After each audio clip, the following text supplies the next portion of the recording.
Papakita mo muna ako. Ganyan talaga kasi ang mga players ko, di mapaawat. Napabangon tayo bigla kasi meron tayong mga VIP players. Ganyan talaga kasi hindi na tayo bata at kailangan natin magkasikaso sa buhay. Tapos ganito aabutan mo pagising mo sa umaga. Mario, bosa! Tulungan nyo maglinis. O diba, ganyan tayo kasikat. Mga batang pasaway ang mga nag-aabang sa iyo. Okay lang yan kasi naging bata rin tayo katulad nila. Naging makulit at pasaway. Kaya dumiretso na kami sa PisoNet ko kasi larong-laro na daw sila. Hindi daw sila nakapaglaro kagabi kasi ang aga ko nagsara. Napagod kasi ako magkasikaso ng mga orders namin online. Maya-maya lang nadagdagan ng mga players. Yung iba naman nandyan, hindi naman naglalaro pero nanonood lang. Ayos lang naman kasi di naman sila nanggugulo.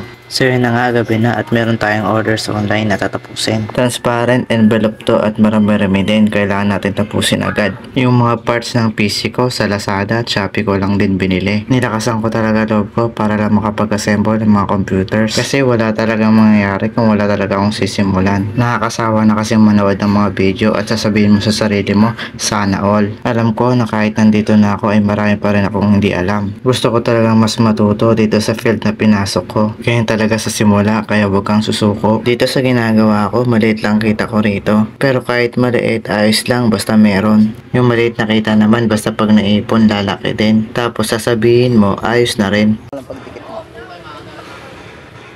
Isa pa sa nakakatawa yung asawa ko, tinutulungan din ako. Kaganahan ka talaga magtrabaho kapag kasama mo ang inspirasyon mo sa buhay. Alam mo ba, kahit marami kang problema, basta may inspirasyon ka sa buhay, kinakaya mo pa rin. Para itong isang gasolina sa isang sasakyan na patuloy na tumatakbo sa agos ng buhay. At lagi akong attentive dito sa shop kasi maya maya may pinapasuyo sila.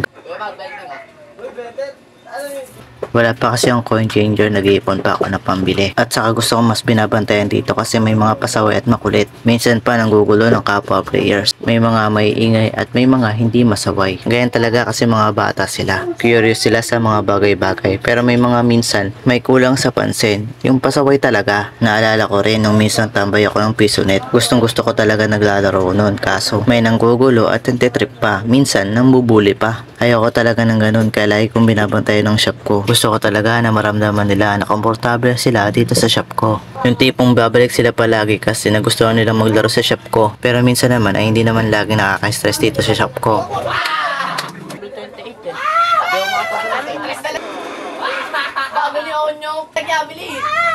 Kaya binili ko na lang ako cake.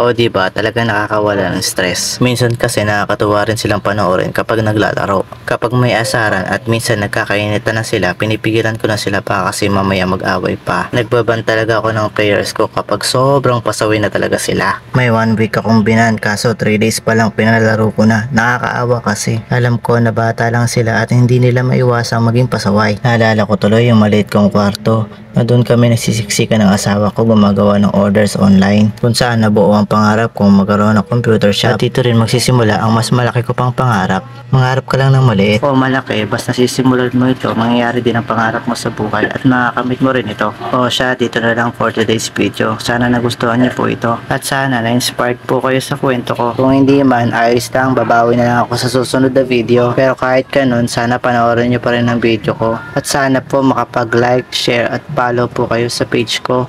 Maraming salamat po. Ay, nakalimutan ko, ito pala yung isa sa mga pinakamakulit players. Slash! O diba, ang kulit diba? Parang kailangan natang uminom ng gamot. Ito, tapos ko na yung envelope oh.